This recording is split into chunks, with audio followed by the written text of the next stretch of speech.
प्रिय विद्यार्थियों, आज हम जिस विषय पर चर्चा करने जा रहे हैं प्राचीन भारत के आर्थिक जीवन में वार्ता की अवधारणा से संबंधित है। ये वार्ता क्या है, इसका क्या तात्पर्य है, प्राचीन भारत के आर्थिक जीवन में इसका क्या महत्व रहा है, इन सभी की चर्चा आज हम विस्तार से करेंगे। वार्ता वृत्त धातु में अन प्रत्यय लगाने से वार्ता शब्द की व्युत्पत्ति होती है, इसलिए वार्ता का तात्पर्य होता है वृत्ति या जीविका का साधन। साधारण शब्दों में यदि हम देखें तो वार्ता को हम दो स्वरूपों में देख सकते हैं। एक वार्ता का तात्पर्य है जिसमें शिक्षा से संबंधित है, शास्त्र संबंधी हम इसको कह सकते हैं, और दूसरा है जीविकोपार्जन से संबंधित है। आप सभी को विदित हो तो प्राचीन भारत के सामाजिक जीवन में धर्म, अर्थ, काम और मोक्ष, इन चार पुरुषार्थों की अवधारणा प्रतिपादित की गई।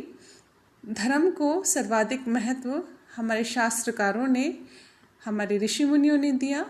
दूसरे स्थान पर अर्थ को रखा। अर्थ जीविकोपार्जन से संबंधित था।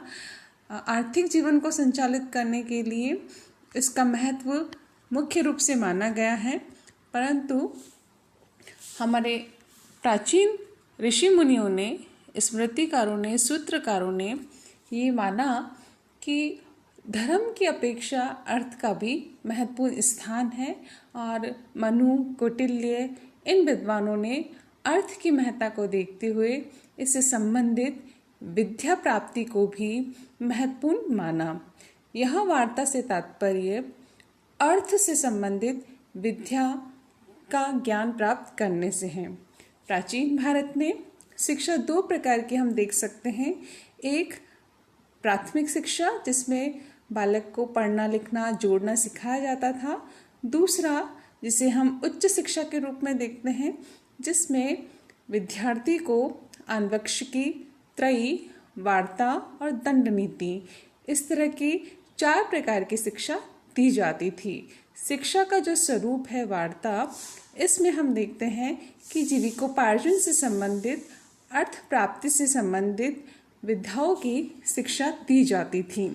अर्थ से संबंधित यहाँ हमारा तात्पर्य कृषि, पशुपालन और वाणिज्य व्यवसाय से है। आप सभी को विदित है कि प्राचीन भारत में जीविकोपार्जन का मुख्य साधन कृषि और पशुपालन को माना जाता था। जब मनुष्य ने अपना विकास किया तो व्यापार वाणिज्य को भी इसमें शामिल किया गया। कुछ इतिहासकार इसमें कुसित अर्थात सूद पर ब्याज लेना, इसको भी वार्ता में शामिल करते हैं। इस तरह से हम देखें तो आन्वेक्षिकी, त्रयी, वार्ता और दंड नीति में से शिक्षा का जो प्रमुख माध्यम है वार्ता, जिससे जीविकोपार्जन से संबंधित शिक्षा प्राप्त की जाती थी, इसका सर्वाधिक महत्व था। वार्ता से हम ये देखते हैं कि जीविका के रूप में वार्ता का प्रयोग विशेष रूप से वेश्यों के संदर्भ में किया गया है, जो उत्पत्ति और उत्पादन के साधनों से संबंधित है, तथा शास्त्र के रूप में वार्ता का संबंध सभी वर्णों से है।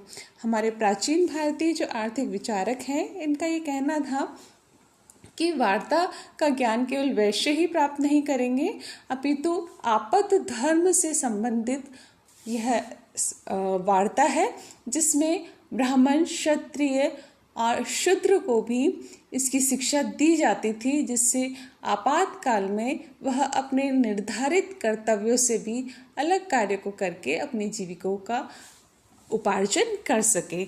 इस तरह से हम देखें तो वार्ता उस शास्त्र से संबंधित है, अर्थशास्त्र से संबंधित है, जिसमें अर्थ प्राप्ति से संबंधित, जीविका उपार्जन से संबंधित विधा की शिक्षा दी जाती थी।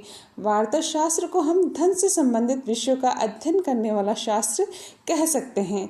धन से संबंधित मुख्यतः यह तीन भागों में हमने देख लिया कि किस तरह से कृषि, पशुपालन और व्यापार से इसका संबंध है।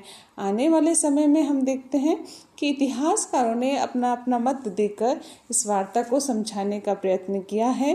कृषि, पशुपालन, व्यापार, विविध कलाएं और हस्त उद्योग, इसमें हम प्रमुख रूप से शामिल कर सकते हैं। इसे ही हमने वार्ता कहा है। वार्ता की अवधारणा प्राचीन भारत के आर्थिक जीवन की एक महत्वपूर्ण विशेषता रही है।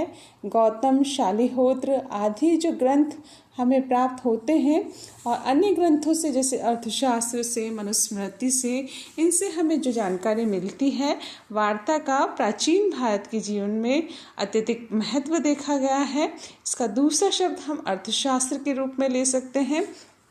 इसे उपवेद भी कहा गया है। इस अर्थशास्त्र का संकेत हमें प्राचीन ग्रंथों में विस्तार से देखने को मिलता है। कौटिल्य ने अर्थशास्त्र की परिभाषा देते हुए ये कहा था कि मनुष्यों की वृत्ति ही अर्थ है, मनुष्य से निवसित भूमि अर्थ है और उसके पालन तथा संवर्धन संबंधी उपाय के शास्त्र को ही अर्थशास्त्र कहते हैं। इसी तरह यदि हम बात करें तो हमारे प्राचीन जो ऋषि थे, प्राचीन जो पूर्वज थे, प्रथम पूर्वज जिनको हम कह सकते हैं मनु, उन्होंने भी इसके बारे में विस्तार से हमें बताया है कि मनुष्य को एक बगुले के समान अर्थ प्राप्ति का चिंतन करना चाहिए, शेर के समान पराक्रम करना चाहिए, भेड़ी के समान शत्रुओं का संहार करना चाहिए और खरगोश के समान बुद्धिमत्ता से संकटों से पार हो जाना चाहिए। इसी प्रकार एक दूसरे स्थल पर मनु ने अर्थ की महत्ता को स्वीकार करते हुए ये कहा कि आपत्ति के लिए धन अर्थात अर्थ की रक्षा करनी चाहिए, धन से स्त्री, पुत्र आदि की रक्षा करनी चाहिए और धन तथा पुत्र आदि से अपनी रक्षा करनी चाहिए। कौटिल्य ने तो अपने अर्थशास्त्र में धर्म, अर्थ, काम और मोक्ष में से अर्थ को ही सर्वोपरि स्थान दिया है, जिसकी चर्चा हम पूर्व में कर चुके हैं।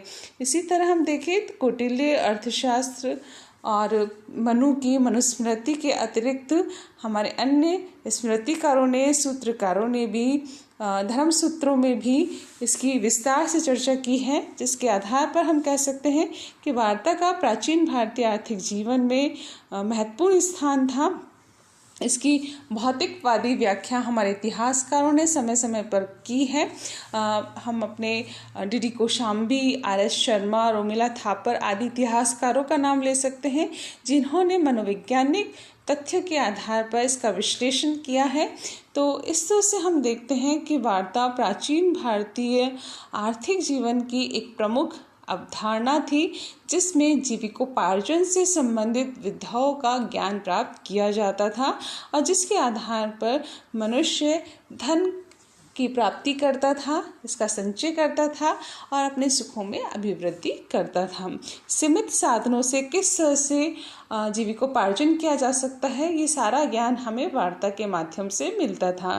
कुल मिलाकर हम कह सकते हैं कि अर्थ प्राप्ति और समृद्धि के लिए वार्ता का महत्वपूर्ण स्थान था और इसके माध्यम से ही शिक्षा प्राप्त करके विद्यार्थी आने वाले समय में अपने आर्थिक जीवन को समृद्ध कर सकता था। इस तरह से वार्ता प्राचीन भारतीय आर्थिक जीवन की एक मुख्य व्यवस्था थी, जिसके आधार पर इसका अध्ययन किया जाता था।